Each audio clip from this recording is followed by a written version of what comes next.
사랑하는 성도 여러분, 오늘 우리가 함께 받은 하나님의 말씀은 마태복음 12장 22절부터 30절까지의 말씀입니다. 본문에 나타나고 있는 예수님의 단순한 병고침, 귀신쫓음이라고 하는 것이 어떤 예수님의 자랑을 드린다고자 하는 사건이 전혀 아닙니다.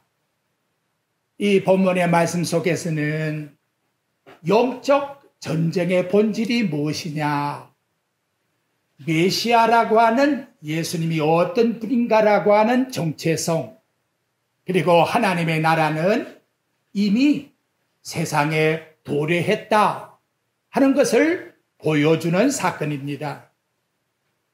본문에 나타나고 있는 예수님과 바리새인들 관계의 입실험은 단지 어떤 인간의 충돌이 아니라는 거지요.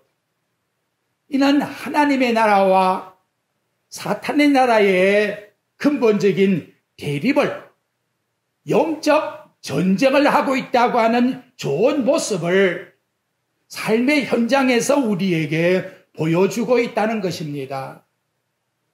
이 본문을 왜 21세기에 우리에게 보여주고 있느냐? 그것은 저도 여러분도 예수님이 영적 전쟁을 이 땅에서 한 것과 같이 우리의 모든 삶이 영적 전쟁의 한 폭판에 있는, 전쟁하고 있는 군사들과 같다라고 하는 사실을 인식시켜주기 위함이라는 겁니다. 바울은 에베소서를 쓰다가 마지막에 가서 에베소 6장 10절과 12절의 끝으로 이렇게 주목을 시킵니다. 너희가 주 안에서와 그 힘의 능력으로 강건하여 지고 마귀의 관계를 능히 대적하기 위하여 전신갑주를 입어라. 우리의 실험은 혈과 육을 상대함이 아니야. 통치자들과 권세자들과 이 세상의 어둠의 주관자들과 하늘에 있는 악의 영, 그들과 대적하고 있다는 사실을 이 땅에 살고 있는 모든 현장 속에서 꼭 기억하면서 살아가야 내가 앞부분에 말하고 있는 에베소서의 이 진리가 뭔가를 바르게 하나님 앞에서 사수하고 있다 하는 걸 일러주고 있다는 거지요. 저와 여러분, 우리는 각 개인도 가정에서도 사회생활에서도 영적으로 전쟁하며 살고 있다는 것을 꼭 인식하셔야 합니다. 내 자신의 전쟁이 뭐냐? 로마서 7장 22절과 23절에 보니까 내 속사람은 하나님 법을 즐거워하되 내 지체 속에 한 다른 법이 내 마음의 법과 싸워 내 지체 속에 있는 죄의 법으로 나를 사로잡아가는 걸 보는도다. 묻습니다. 일주일간 여러분의 마음속에 이런 일이 없었는가요? 있어야 정상이에요. 그래야 하나님의 자녀예요. 이것이 없다면, 죄송합니다만은 나병 환자는 꼬집어도 아프질 않다는 거지요. 그 첫 번째 반응입니다. 우리는 마음이 아파야 돼요. 전쟁이 일어나서 오늘도 괴로워야 돼요. 한 주간도 하나님 앞에 너무나 괴롭습니다. 이게 정상이라는 거죠. 그것이 오늘 우리 현상에서도 보여주고 있다는 겁니다. 가정도 마찬가지입니다. 가정이 한 가정 속에 믿음으로 한 식구가 되었으면 얼마나 좋겠습니까? 그런데 마태복음 10장 34절부터 36절에 보니까 내가 세상에 화평을 주러 온 줄로 아느냐? 생각지 말라. 화평이 아니라 겁을 주러 왔노라.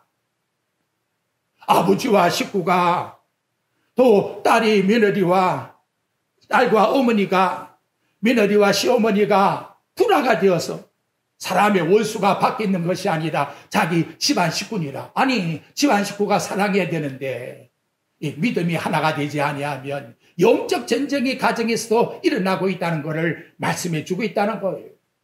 교회도 마찬가지입니다. 유다서 1장 4절에 보니까 가만히 들어온 몇 사람 때문에 하나님 은혜를 방탕하게 만든다는 거예요. 꿈이 내어서 우리 주 예수 그리스도를 부인해버리는 자가 있다는 거예요. 이런 영적 전쟁을 교회 속에서도 겪고 있다고 말씀을 합니다. 그렇다면 오늘 우리에게 가져야 될 가장 중요한 요지가 무엇입니까? 일어나는 사건과 상황 속에서 나는 어느 편에 설 것인가? 구원받은 강도의 편에 설 건가? 예수를 저주하는 지옥갈 강도의 편에 설 건가? 하나님의 진리의 편에 설 건가? 아니면 내 욕심을 따라 마귀의 편에 설 건가? 그것은 누가 알 수가 없잖아요. 우리 자신의 이 전쟁에서 이겨내어라. 그 명확한 해답을 올 본문을 통해서 예수님이 일러주고 계십니다. 첫째, 인생의 절망의 밑바닥에서 만난 희망의 빛이 나타나고 있습니다. 바로 그 말씀이 22절이지요. 그때에 귀신 들려 눈 멀고 말 못하는 사람을 데리고 왔거늘 예수께서 고쳐주심에 그 말 못하는 사람이 말하며 보게 된지라. 인간 존재의 삼중고를 완전한 절망 속에 있는 인간의 한 사람의 모습을 우리에게 보여주고 있습니다. 다시 자세히 볼까요? 귀신이 들려서 영적 문제 아닙니까, 여러분? 악영이 인간을 지금 지배하고 있다. 그 결과 뭐냐? 말도 못해. 그리고 뭐예요? 보지도 못해. 세상에 이렇게 불행할 수가 있나 이 말이지요. 단순한 병상의 기록이 아닙니다. 이건 인간이 겪고 있는 취악의 삼중 상태를 우리에게 곧 인간이 하나님을 저버림으로 말미암아 받은 저주가 어떠한가를 심각하게 보여주고 있다는 거지요. 첫째는 영적인 장애 속에 있습니다.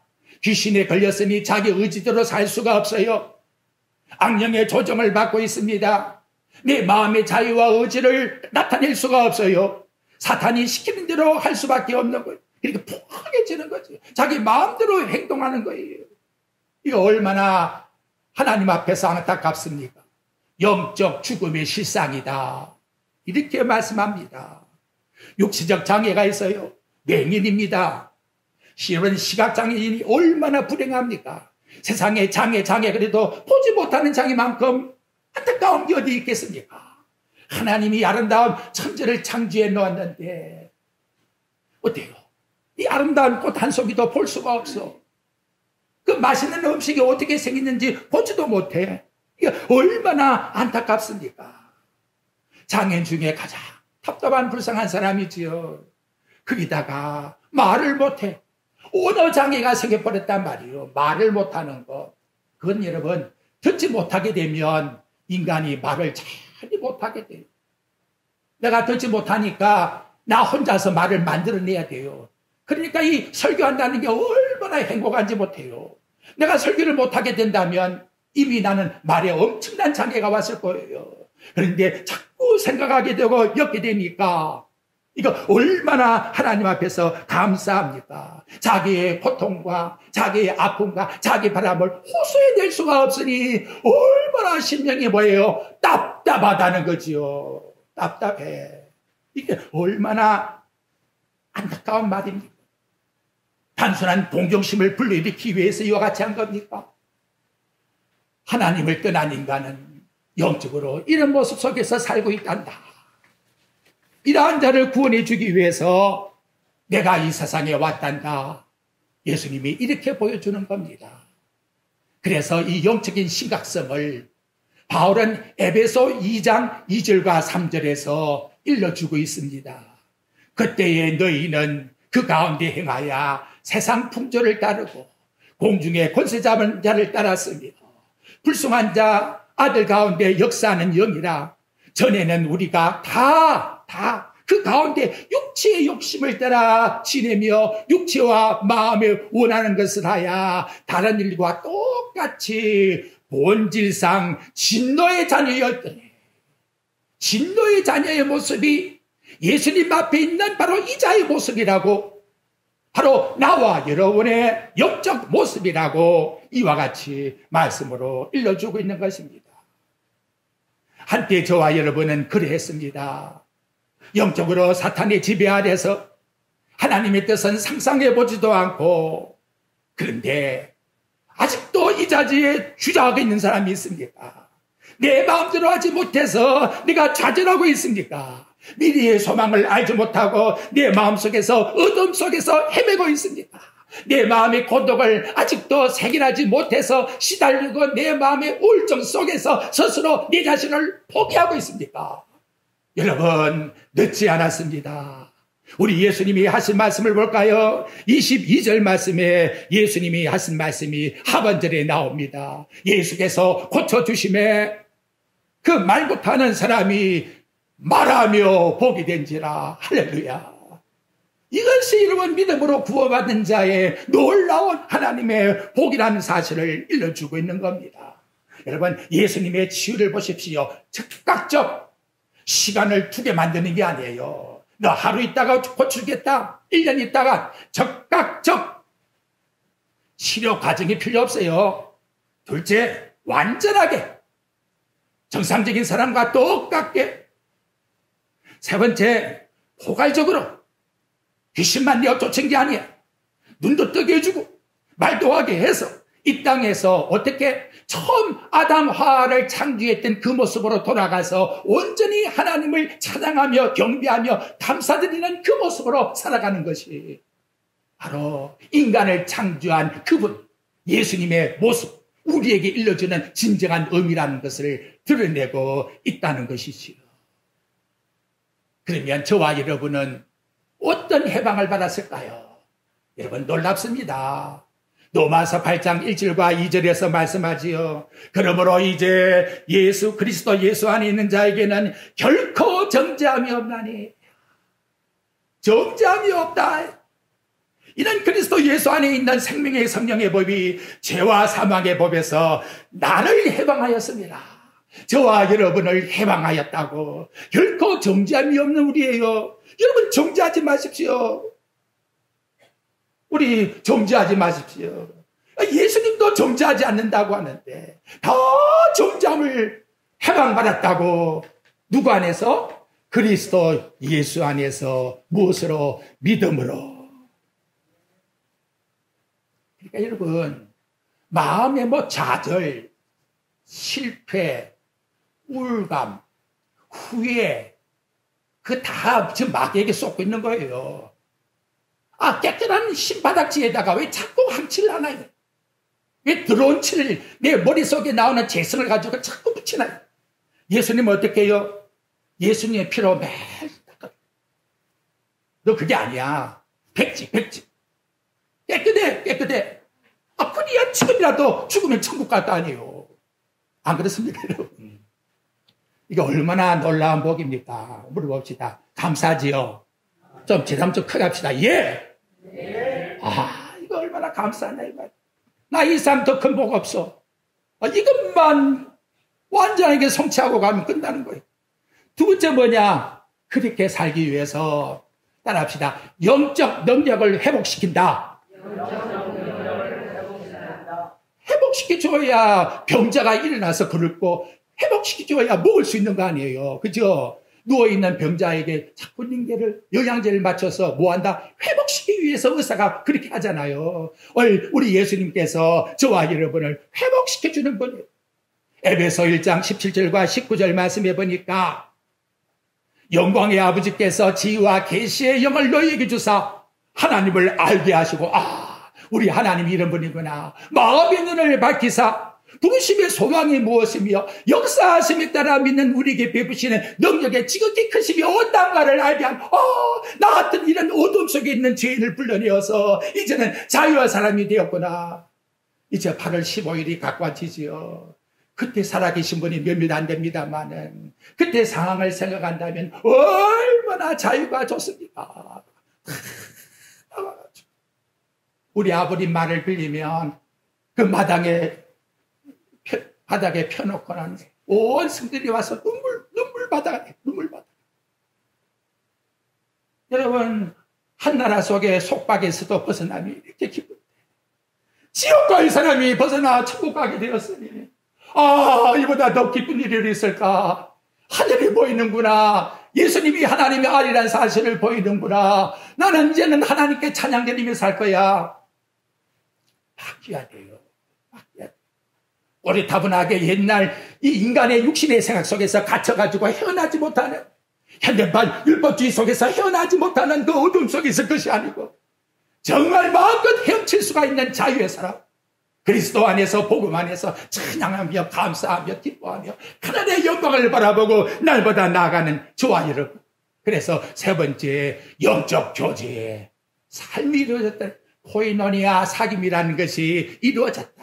유대인도 헬라인도 종도 자유자도 한 성령으로 마시기 위해서 다 하나님의 자녀이다. 여러분, 우리 다 지체하나, 지체. 지체는 절대로 무시하면 안 돼요. 이 새끼손가락도 절대로 무시해봐요. 여기다가 발해가지고 탁 찔러봐요. 온몸이 다 아픈 거예요. 이것이 바로 복음이요, 그리스도 안에 있는 공동체라고 말씀해주고 있다는 거지요. 놀라운 것은 예수님이 이렇게 병을 고쳐주면 저와 여러분이 곁에 있었으면 어떻게 할까요? 박수를 치고 심판은 났다고 그 홍해 바다에서 건너온 구원받은 이스라엘 백성이 소거를 치면서 기뻐하면서 할렐루야, 이분이 우리 메시아라고 그래야 될 거 아닙니까? 그런데 두 가지 반응이 일어났다는 거죠. 그렇게 하는 분이 있어. 그래서 백성의 반응이 23절에 나옵니다. 보십시오. 무리가 다 놀라 이르되 이는 다윗의 자손이 아니냐 하니, 다윗의 자손이다 이러지 않고 아니냐 하니, 그러니까 뭐예요? 마음속에 다윗의 자손이다라고 하는 어떤 뭐예요? 기대감, 희망의 불씨가 예수님이 행하시는 그 이적을 보고서 마음속에서 꿈들거리기 시작했다는 거죠. 이 다윗의 자손이라는 것은 어떤 족보를 일러주는 언급이 아닙니다. 유대인들이 고대부터 계속 기다려온 메시아, 즉 이꼬르 그리스도, 즉 하나님을 기다리고 있었다는 것이지요.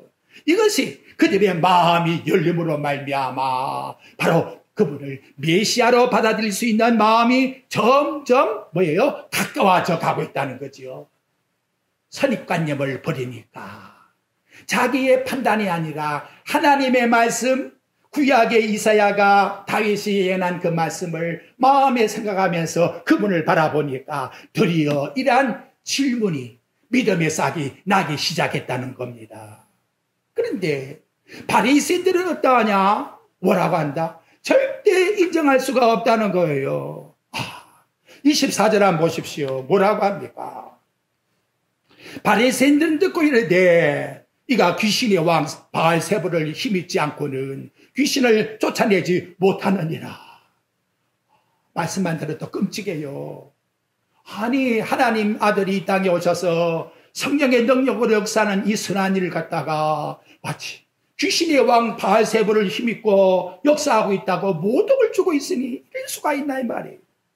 여러분, 이 바리새인이 말하고 있는 이 내용을 한번 분석해 보십시오. 첫째, 그들은 사실 자체를 부정하진 않아요. 왜 그렇습니까? 병 고친 사람이 앞에 있으니까. 기적을 행한 사람이 앞에 있고 많은 사람이 앞에 있는데 어떻게 그걸 부인할 수가 있겠나 이 말이지요. 그러니까 수많은 사람들이 증인 앞에서 그 자체는 부인하지 않아. 그럼 뭘 부인하느냐? 출처가 없습니다. 이게 출처가. 예수님이 하나님 능력으로 행했는데 그 행했다고 하는 그 행위는 부정하지 않으면서 출처는 마귀의 힘을 힘입어서 귀신을 여기 나타나고 있는 이분을 뭐예요? 고쳐주었다라고 이렇게 악의적인 해석을 하고 있다는 것이지요. 근데 이거는 단순한 왜곡이 아니라 오해가 아니라 고의적인 예수님을 갖다가 편돈해서 저주하는 그런 내용을 말씀하고 있다는 겁니다. 진리의 증거가 부족해서가 아니에요. 성경 지식이 부족해서가 아니에요. 신앙의 경력이 부족해서가 아니에요. 단 한 가지 뭐냐? 예수님께 대한 시기와 질투와 미움이 속에 있으니까 아무것도 보이지 않아. 그저 예수님만 꽉 죽여버리면 된다. 그래서 나타난 게 뭐냐? 너 한 거는 잘했는데 예언을 보니까 마귀가 너를 갖다가 이렇게 만든 게 아니에요. 충격적인 사건입니다. 그런데 더 놀라운 것은 저 예수를 죽여야만, 예수 증거하는 저 사람을 죽여버려야 하나님 앞에 우리는 신앙생활을 잘한다는 거예요. 그래서 우리 예수님이 하신 말씀이 뭐냐? 요한복음 5장 23절에 말씀합니다. 아들을 공경하지 아니한 자는 그를 보내신 아버지도 공경하지 않느니라. 두렵잖아요. 그 수많은 유대인들이 보이고 있는 예수님을 공경하지 않는 것은 곧 하늘에 있는 하나님을 공경하지 않는 자와 똑같다라고 예수님께서 말씀을 해주고 있다는 것이지요.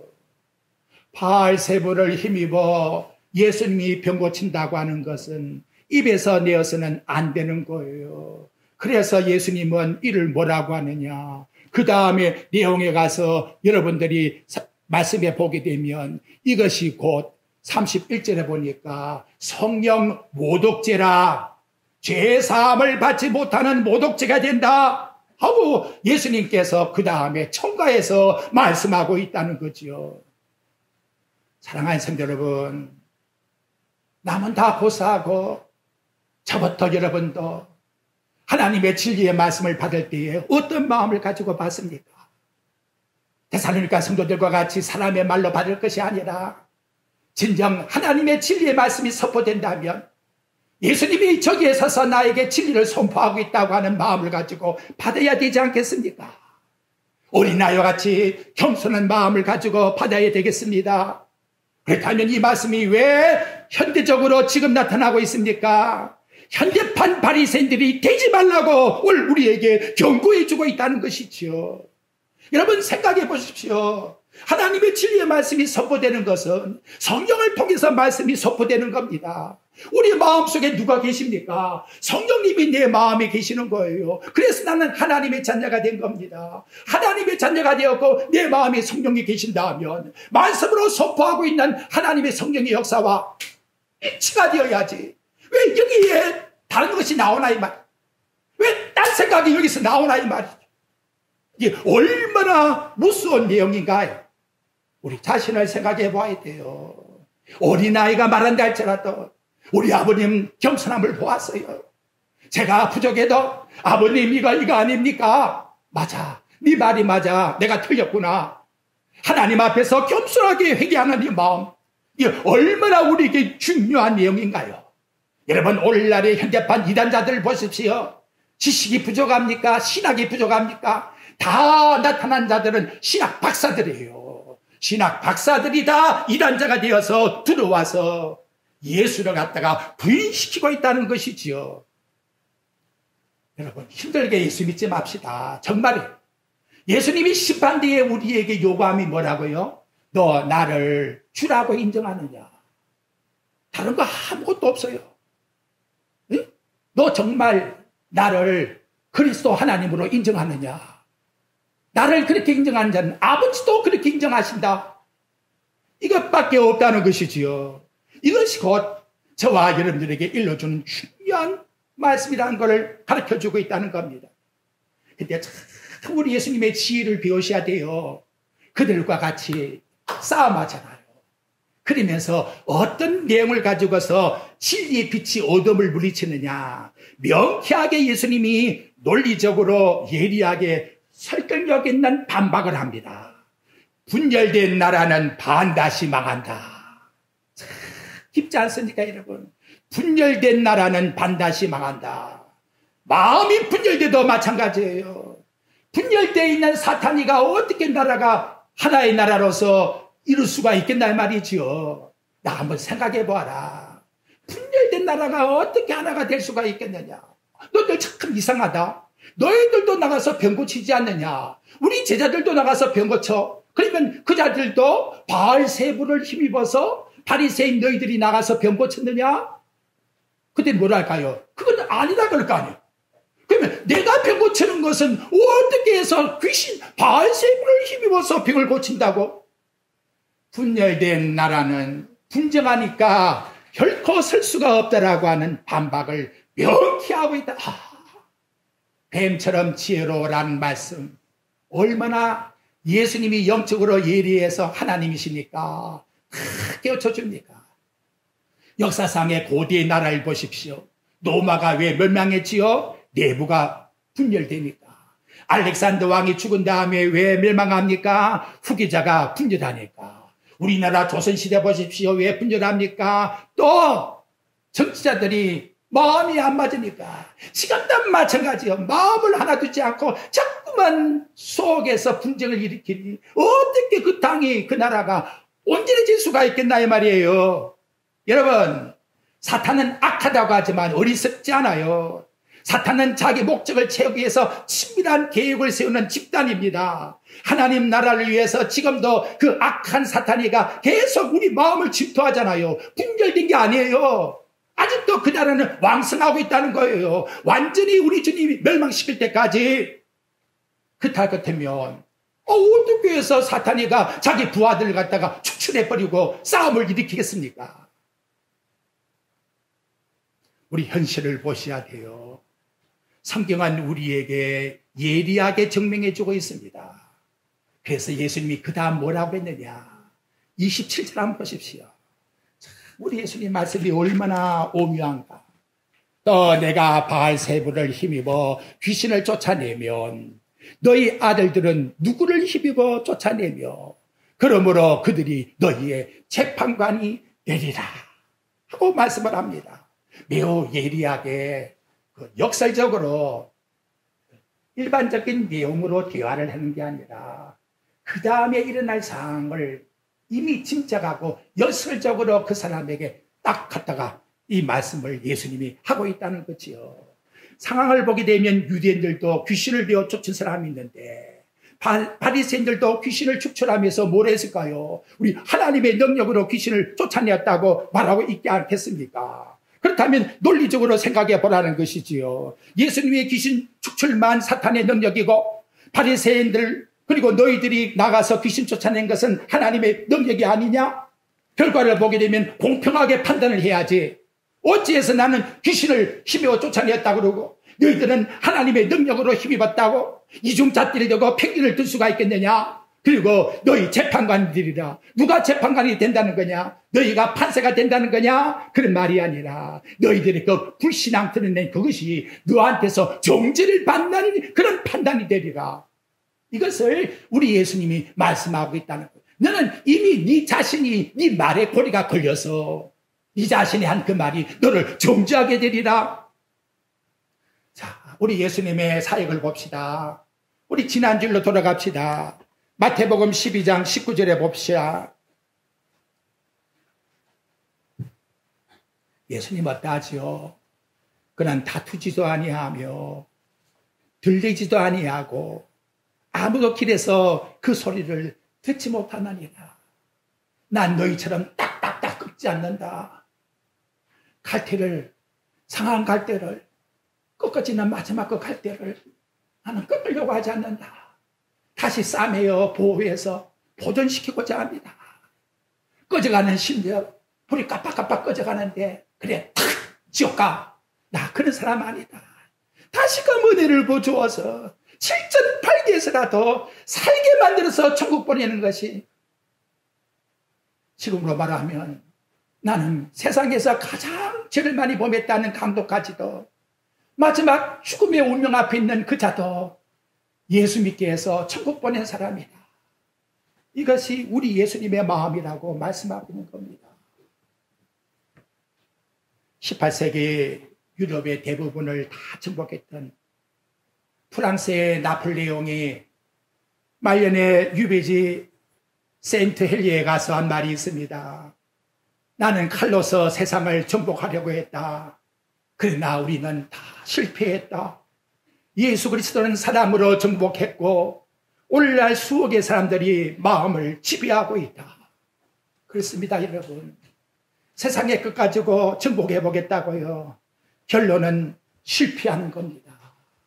하나님의 나라는 세상의 것, 내 마음의 것을 가지고 하는 게 아니에요. 화평케 하는 자는 복이 있나니 하나님의 자녀가 될 것이요. 이렇게 우리 예수님은 하나님 나라의 인물들을 소개해 주고 있습니다. 마지막 결론을 맺읍시다. 그런데 이 사건이 뭐냐? 28절에 가보십시오. 위대한 선언을 하고 있습니다. 이 사건이 바로 하나님 나라가 세상에 임했다고 하는 증거이다. 28절 읽어봅시다. 시작. 그러나 내가 하나님의 성령을 힘입어 귀신을 쫓아내는 것이면 하나님의 나라가 이미 너희에게 임하였느니라. 아멘. 하나님 나라가 어디 있어요? 우리 마음속에 임해서요. 바로 그 모든 귀신들여 고통당하는 사람을 물리침으로 말미암아 하나님의 능력의 역사가 이 땅에 임재한 하나님 나라가 표출되기 시작했다. 드러났다. 이 땅에 하나님 나라가 임했으니 내가 하나님 나라 왕이다. 하나님 나라는 임이에요. 아직이 아닙니다. 우리 마음에 통치하고 있습니다. 고린도전서 3장 16절 말씀하지요. 우리 마음에 성령이 통치함으로 말미암아 우리 주님과 한 영이 되어서 영원히 사는 거예요. 떨어지는 순간이 아닙니다. 마지막 결론으로 다시 여러분에게 말씀드립니다. 하나님의 말씀이 내게 들려질 때에는 하나님 나라 속에서 내가 듣고 있다는 걸 인정해야 돼요. 하나님 나라 왕이 말씀을 선포하기 때문에 우리는 하나님 앞에 순종해야 합니다. 그 말씀 앞에서 예라고 고백을 드려야 됩니다. 내 것이 없어요. 내 의지가 없습니다. 내 이지가 없습니다. 내 지식을 가지고 판단하는 것이 아니고 감정을 가지고 판단하는 것이 아닙니다. 예수님은 단순한 이적을 행한 것이 아니에요. 하나님 나라가 사탄의 권세를 완전히 무너뜨리고 있다는 사실을 모든 사람들에게 보여주고 있다는 사실을 우리에게 말씀해 주고 있습니다. 하나님 나라가 어디 있어요? 저와 여러분의 마음속에 이미 도래했다. 여러분 생활하면서 영적 전쟁이라 했지요. 우리는 어떤 자가 돼야 돼요? 마귀에게 소속된 자로서 살아야 됩니까? 영적 전쟁이니까 하나님 자녀로서 소속된 자로 살아야 됩니까? 안 물어봐요. 다 알지요. 그렇다면 이제는 이렇게 좋은 하나님 나라를 이루어줬으니 뭐 하자? 예수 그리스도의 이름으로 하나님께 드립시다. 감사하자. 감사하면 되는 거예요. 아직 완전한 소망이 성취되지 않았지만 이루어진 하나님 나라 속에서 그저 주여 감사합니다. 예수님은 마귀보다 어떤 자다? 더 강한 자. 나는 더 강한 자 예수를 믿고 있다.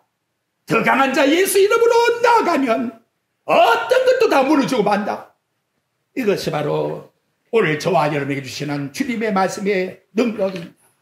그분이 천지를 창조했기 때문에 사람으로 미움을 정복했기 때문에 죽음을 당신의 생명으로 정복했기 때문에 진리가 거짓보다 반드시 강하고 드러나기 때문에 저와 여러분 어느 편에서 살아가려고 합니까? 상대주의로 살지 맙시다. 오늘 저와 여러분 중간이 없어요. 신앙은 중립지대가 없어요. 회색지대가 없다 이 말이.